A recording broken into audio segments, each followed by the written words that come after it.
primeiro livro, então, é Tormentos da Obsessão, psicografado por Divaldo Pereira Franco. Neste livro, ele vai falar sobre, quer dizer, o espírito, né, Manuel Filomeno de Miranda, nos traz detalhes, não só nesse trecho, mas durante toda a obra, sobre o Hospital Esperança, que fica no plano espiritual. Do que se trata o Hospital Esperança? A gente vai observar agora, tirando trechos do livro. Perfeito? Vamos lá? Vamos lá.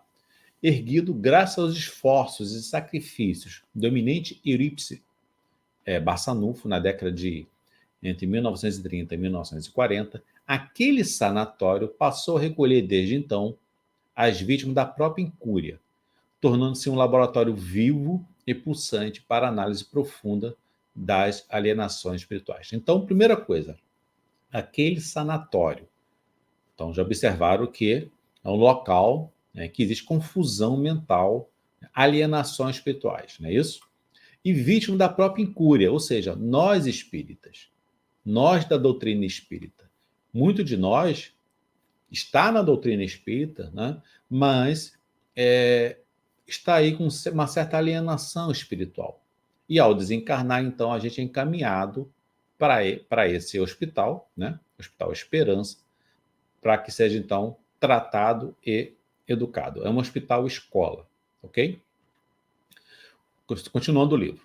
O missionário sacramentano havia constatado ser expressivo o número de almas falidas nos compromissos relevantes, após haver recebido as luzes do Consolador. Então, muito de nós, tá, mesmo recebendo as orientações da doutrina espírita, né, as luzes do Consolador, ainda assim a gente tem dificuldade de entender, né, a essência, tá, do ensinamento de Jesus Cristo.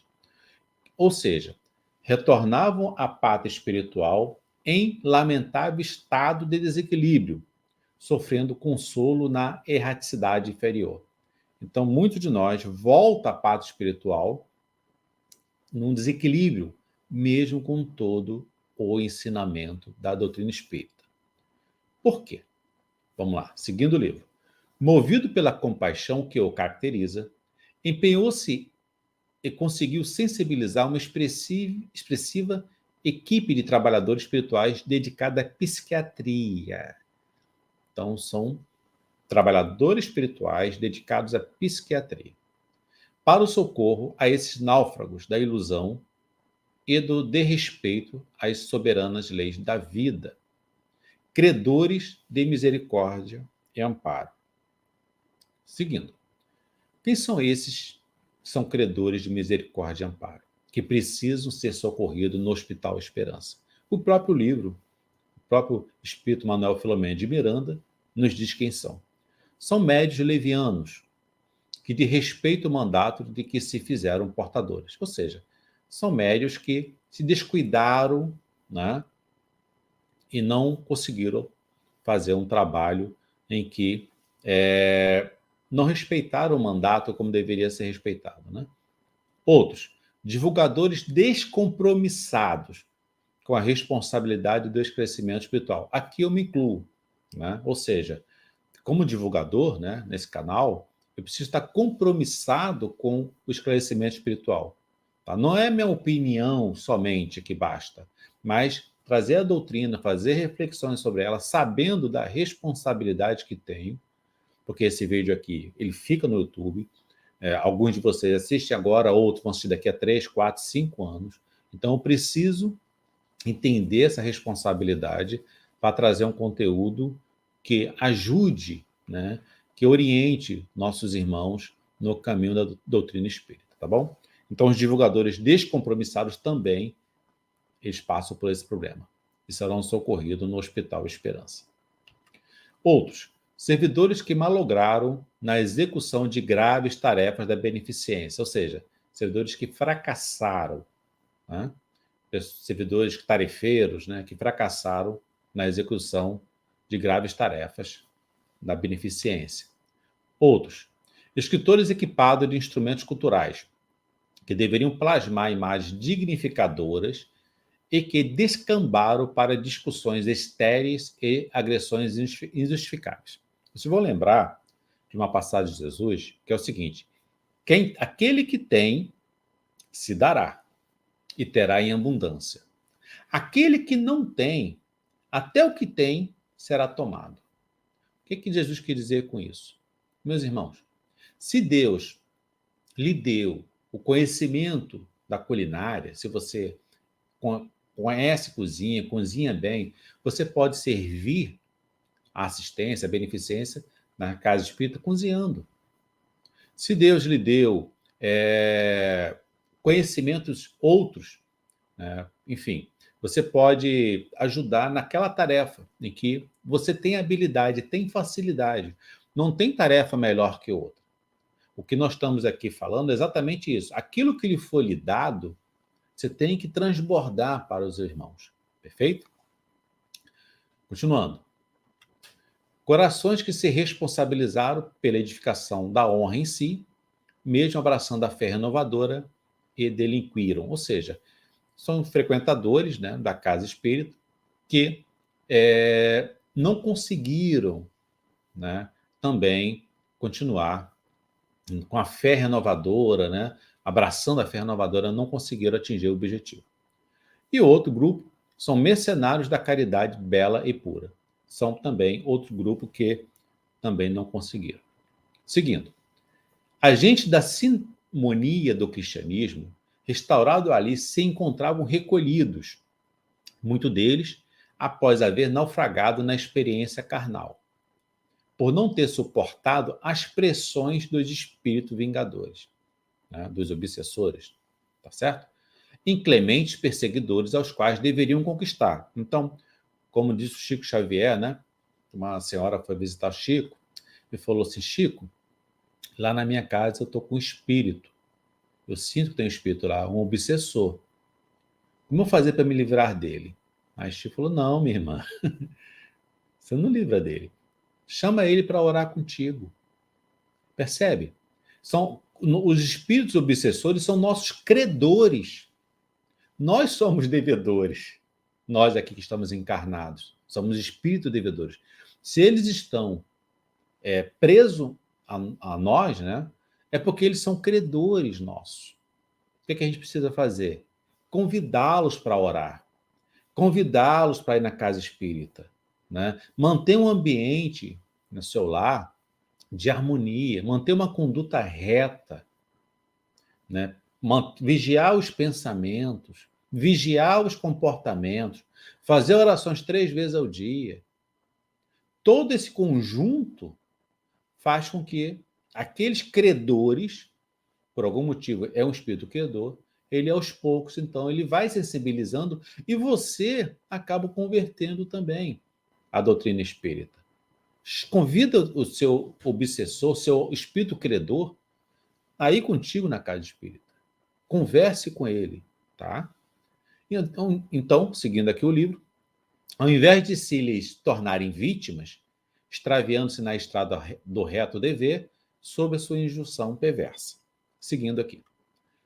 Verdadeiro hospital-escola constitui um brado energético de advertência para os viajores do carro orgânico. Então, isso aqui é um carro orgânico, que se comprometeram com as atividades do enobrecimento do amor. Então, são trechos do livro que agora nós vamos dar continuidade através de outro livro. Perfeito?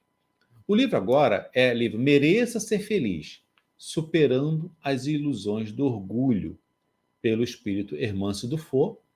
Hermâncio Dufour foi um espírito que participou da codificação, tá, da doutrina espírita. Então, nós temos, no capítulo 2, Felicidade do Tarefeiro Espírita. Então, o capítulo 2 desse livro, né, vai tratar da felicidade do tarefeiro espírita. Não existe felicidade sem pleno conhecimento de si mesmo.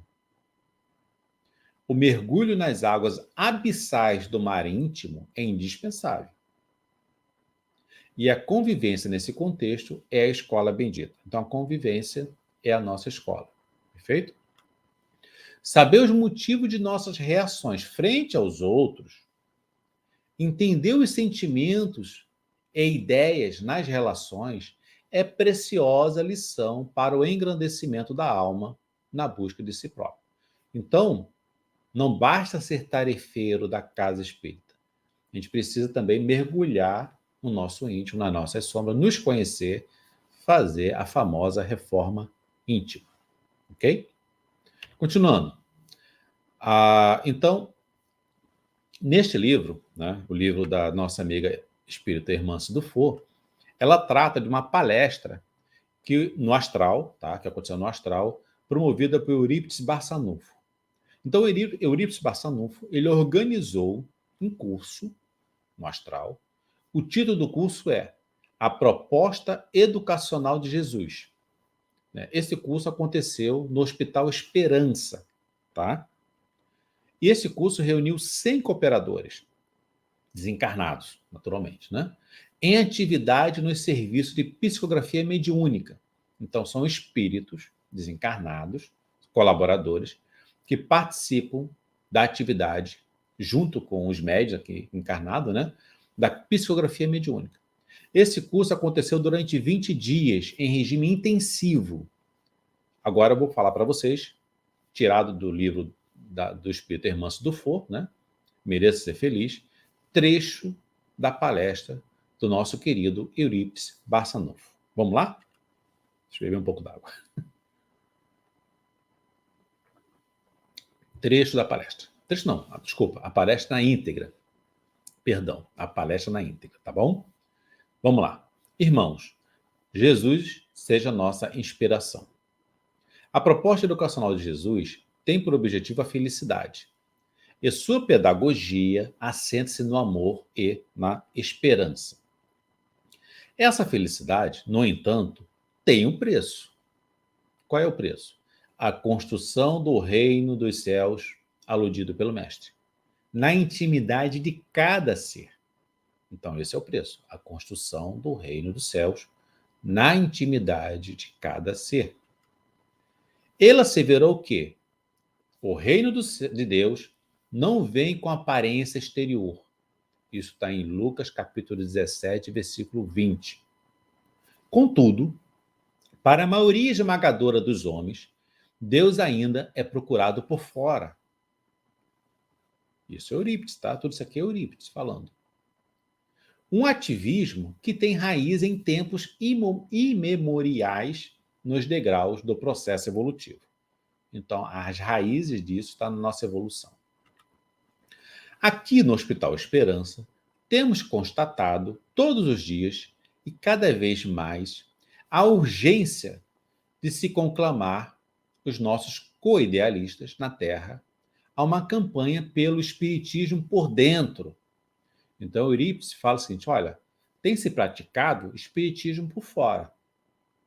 A gente precisa fazer uma campanha com nossos irmãos que estão encarnados para praticar o espiritismo por dentro. Não é? Conforme Jesus nos ensinou. Continuando, vamos lá.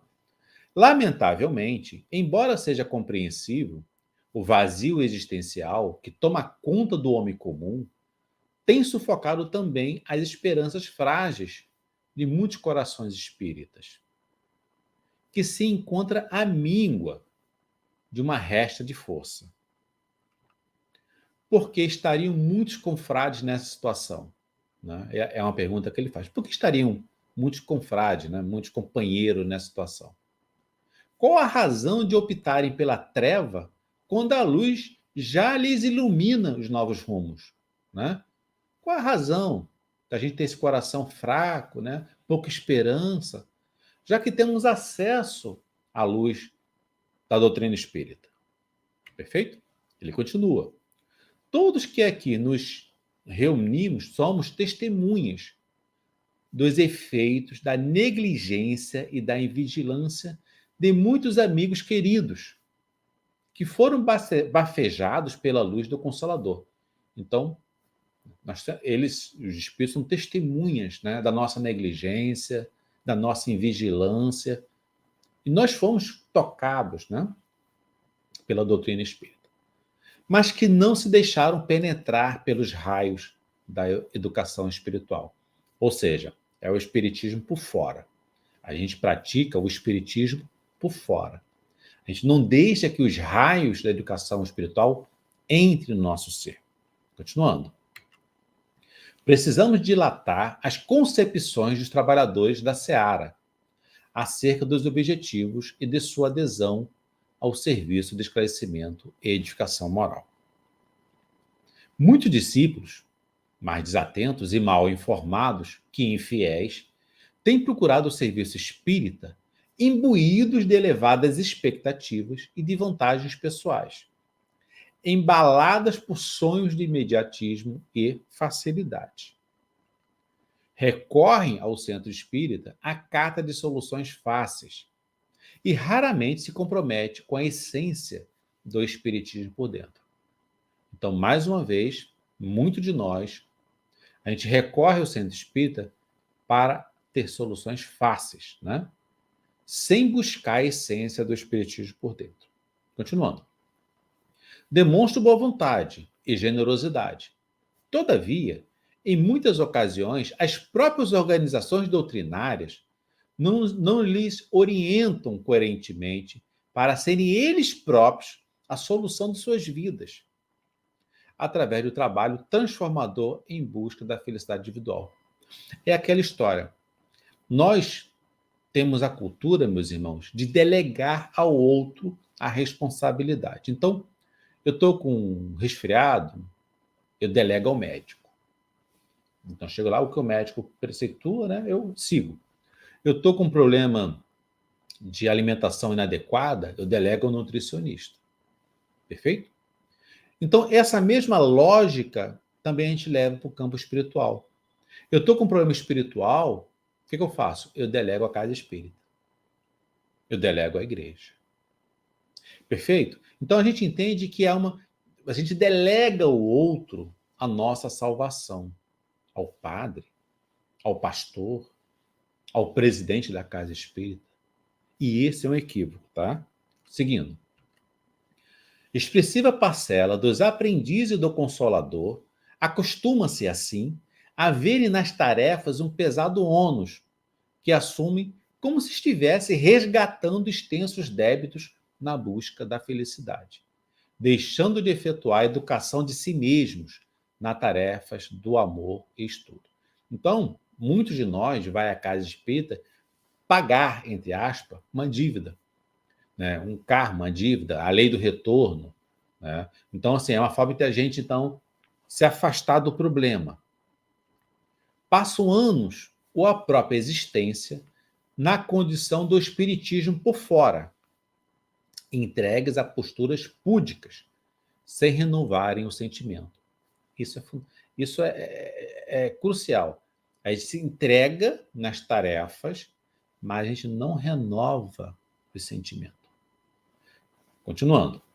Evitando o mal, mas nem sempre com desejo real de afastar-se dele. Então, você evita o mal, aquela perturbação que você estava tendo, mas para por aí, né?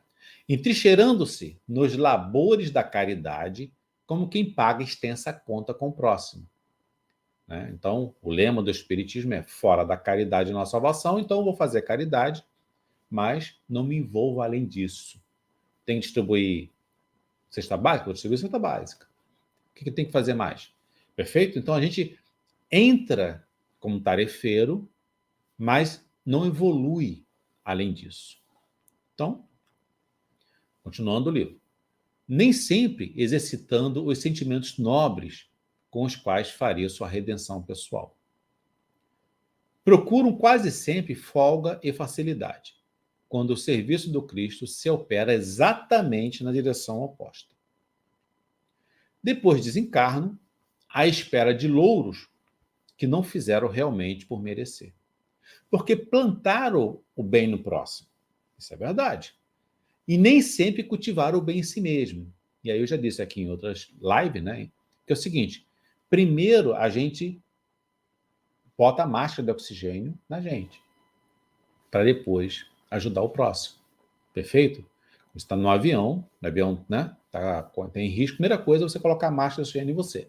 Então, o que acontece de equívoco aqui? A gente parte para ajudar o próximo, Mas a gente mesmo não revisita as nossas mazelas, não melhora nossa situação, nossas virtudes, né? A gente, fora da casa espírita, fora da igreja, fora do templo, continua a mesma coisa. Eu vou na casa espírita para pagar uma dívida, que eu tenho com o próximo. Continuando o livro. Levemos ao plano físico o conceito mais lustro sobre o que seja a felicidade, para não se confundirem em ilusões fascinantes ou teorias doutrinárias mal interpretadas. Felicidade é o estado de satisfação existencial, uma questão toda interior e definitiva, bem diferente dos momentos fugazes de bem-estar e alegria, que pode ser auferido por empréstimos através de amparo espiritual, das genuflexões, das fluidoterapias espírita, não é isso? Dos passes.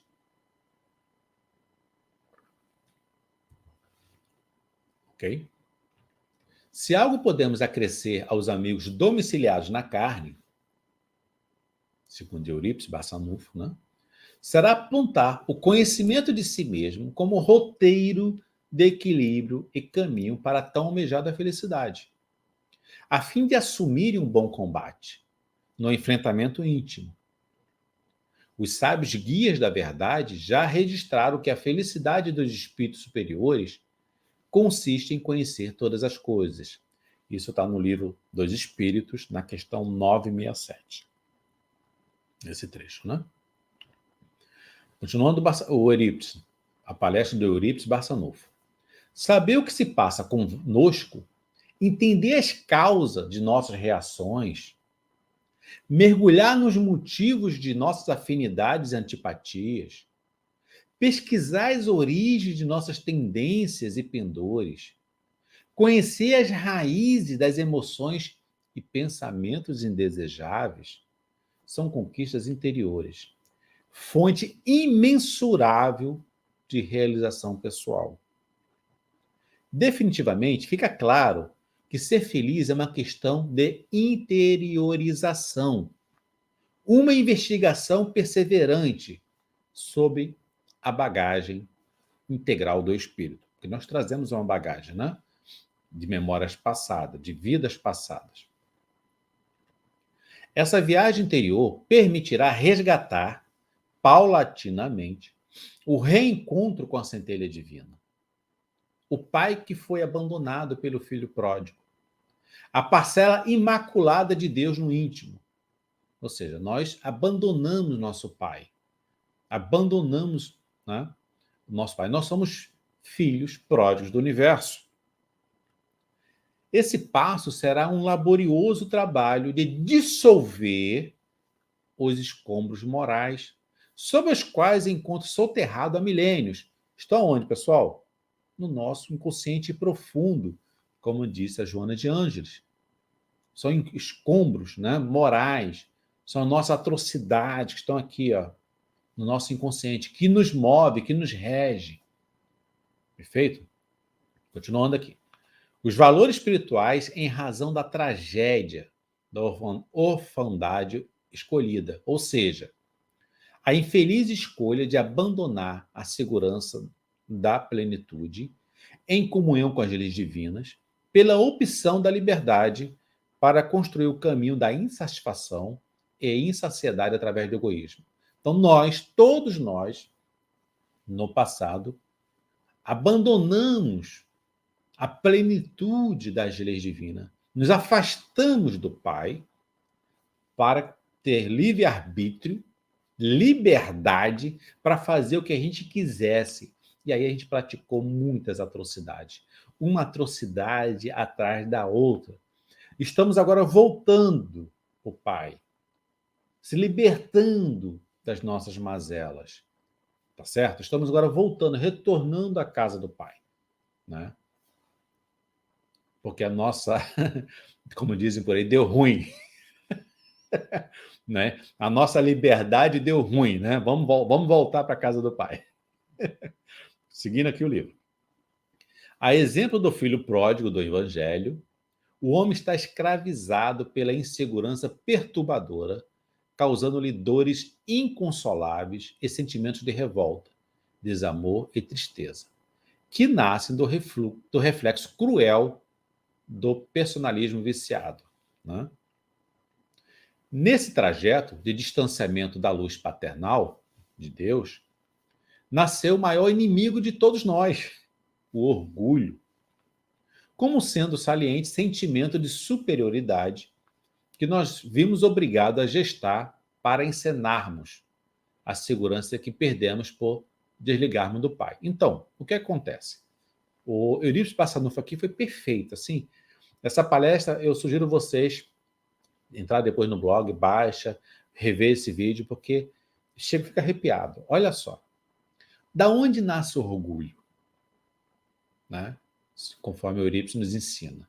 O orgulho nasce exatamente da necessidade de se colocarmos como superiores, exatamente porque, ao nos afastar de Deus, ao nos afastar do nosso Pai, a gente precisávamos, né? Precisávamos se colocar como superior. Eu dou conta, né? É uma segurança, é uma ilusão de segurança. Por isso que, para voltar ao caminho do Pai, a gente precisa nos humildar. Não é isso? A gente precisa nos humildar. Por quê? Porque a gente precisa sair dessa arrogância, né, para poder voltar aos braços do Pai. Como disse Jesus, renunciar a nós mesmos, né? Renuncie, né, a si mesmo. A gente precisa renunciar ao orgulho, renunciar ao egoísmo, nos entregar na mão do Pai. Uma boa imagem seria a imagem de uma gota do oceano. Nós somos essa gota, esse personalismo. Nós somos uma gota, a gente precisa se integrar ao oceano. E para isso a gente precisa perder esse personalismo, esse egoísmo, esse orgulho, tá? Nos integrar ao todo, pois que todos somos irmãos, filhos do mesmo Pai. Perfeito? Ao se afastar do Pai, é que a gente criou essas ilusões do egoísmo e do orgulho, conforme Eurípides Barçanufo nos ensina aqui, né? Vimos obrigados a gestar para encenarmos, conforme ele diz, entre aspas mesmo, a segurança de que perdemos por desligarmos do Pai.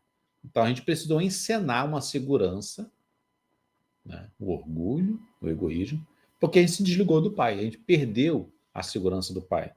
Perfeito? E agora a gente está fazendo um caminho de volta. Seguindo. Mais um pouco d'água. Sentimento esse que nos transportou a todo tipo de arbitrariedades nos domínios da ilusão, ampliando mais e mais nossa frustração e desajuste consciencial. A retomada desse processo exigirá o compromisso de operar incansavelmente nas faixas da renovação interior. Mais uma vez, renovação interior é o lema, é a nossa meta existencial. Em favor de novos padrões de existir e de ser. Precisamos sair de padrões antigos, negativos, e adquirir novos padrões, tornando-se merecedores dos júbilos da alma perante a vida. Até agora, o que compreendemos por felicidade quase sempre tem sido resultado da misericórdia divina, que nunca nos desampara em nome do amor, oferecendo-nos os recursos que não merecemos. Então, a misericórdia divina nos oferece recursos. Uma delas é a reencarnação. A gente vem reencarnando para a gente voltar para o caminho do Pai, para a gente perceber nossos equívocos, tá? Que não merecemos, devido às atrocidades todas que nós praticamos. A fim de que tenhamos as condições mínimas para palmilhar ali, palmo a palmo, né, o caminho das conquistas interiores, na busca da felicidade merecida, que ninguém poderá nos retirar do futuro glorioso que nos espera a todos. Porque o nosso trajeto, mais cedo ou mais tarde, né, é chegar à agilitude. A advertência inesquecível de Jesus, mestre profundo conhecedor da psicologia humana, assinalou que o reino de Deus não surgiria com aparências exteriores. E esse estado íntimo assinalado é o reinado da paz, decorrente das almas felizes que se fizeram escolhidas por serem filhos pródigos de retorno à casa paternal. Essa ensacha de optar e renovar os caminhos nessa direção está entregue a cada um de nós, recordando que o simples fato de renascer no corpo físico já é um indício certo de que Deus abriu seus braços para nós, os filhos infiéis. E nos disse: porque este filho estava morto e reviveu, tinha se perdido e foi achado. E começaram a alegrar-se.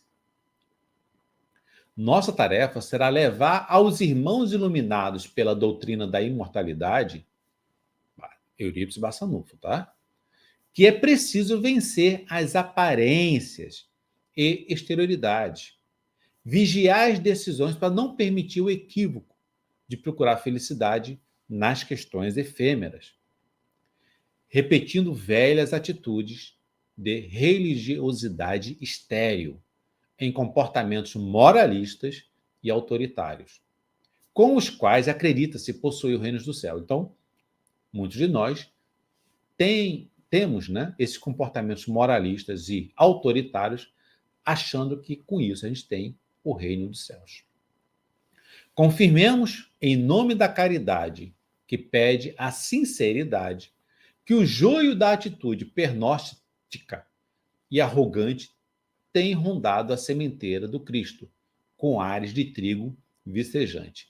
Então é aquela história, né? É o joio se comportando como trigo. Continuando. Os túmulos caiados da passagem do Evangelho estão ressurgindo em nossa obra de amor, ressurgem nas fileiras da caridade espírita, na condição daqueles que acreditam estar em suas questões espirituais resolvidas, tão somente em razão da refazente sensação de paz nos movimentos abençoados das doações. Que, no entanto, se fortalecem a alma. Não são suficientes para resolver seus problemas de consciência. É a única salvaguarda para a morte feliz. Resolver os problemas de consciência. Além de caridade e estudo, além de caridade e estudo, vou repetir, além de caridade e estudo, na forma como nossos companheiros terrenos têm compreendido, precisamos ensinar-lhes a cultivar ideais, a desenvolverem projetos de vida, a terem metas existenciais afinadas com a proposta educacional de Jesus e entenderem com mais acerto o que é humildade, para não cederem às injunções dolorosas da depressão e da desistência, tão comuns mesmo sob a tutela das tarefas doutrinárias. Conduzamo-los o quanto antes ao contato com as verdades evangélicas, estudada com sensatez e fé racional, para sedimentarem na esteira nova de motivações em todos os campos de sua vida. Levemos, portanto, ao plano físico, a nós, né? Especialmente aos lidadores espíritas, ou seja, nós que estamos na doutrina espírita, na seara espírita, a mensagem de que a felicidade tem preço. E qual é o preço, Eurípides Barçanufo? Ele nos fala. O preço é renúncia e da abnegação de si mesmo. Então, é a renúncia e a abnegação de si mesmo, em favor efetivo da implantação dos ideais renovadores no cérebro e no coração. A vitória sobre o nosso orgulho será um triunfo da paz nos rumos da humildade. Sentimento de reconhecimento da real condição de filhos pródigos diante do universo.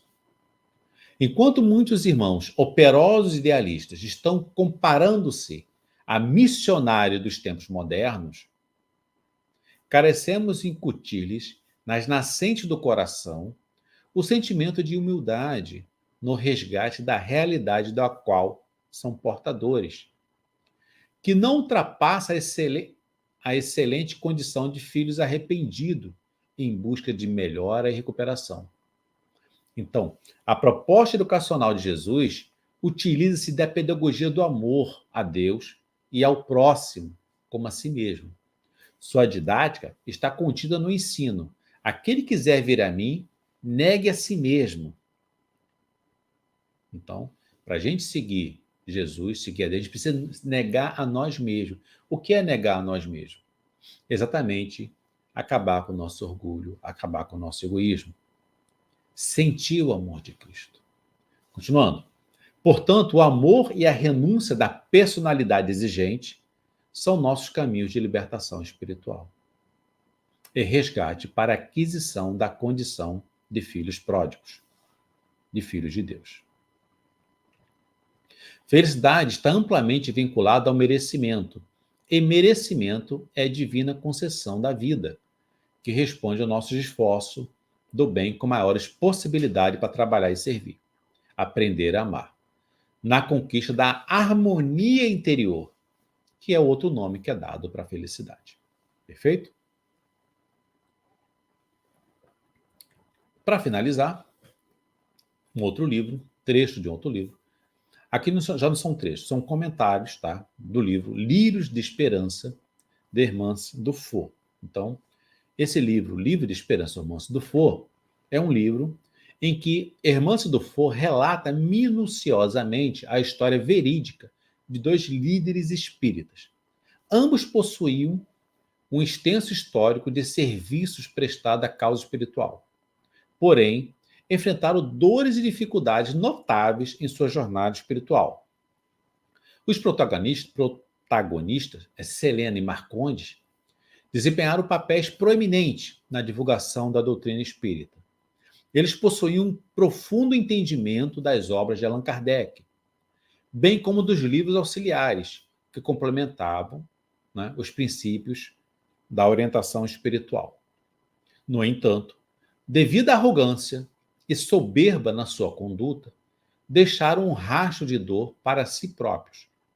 Por isso, o alerta essencial que enfatizo está relacionado à nossa forma de agir, já que fomos iluminados pelo conhecimento espírita. É fundamental que todos compreendamos claramente que as práticas espíritas e o conhecimento, apesar de serem construções positivas, não garante a salvação automática de ninguém. É uma armadilha fácil nesse equívoco e permite que o orgulho pessoal cresça em nós, nos empodere ainda mais, né?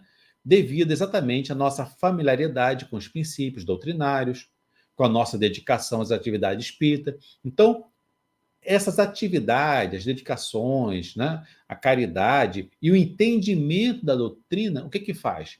Acaba ampliando o nosso orgulho. O que era para reduzir, né, e acabar, acaba tendo efeito contrário. Esse tipo de orgulho se alimenta de várias ilusões, tais como autoidentificação como médium. Ah, eu sou médium, como se fosse um status, né?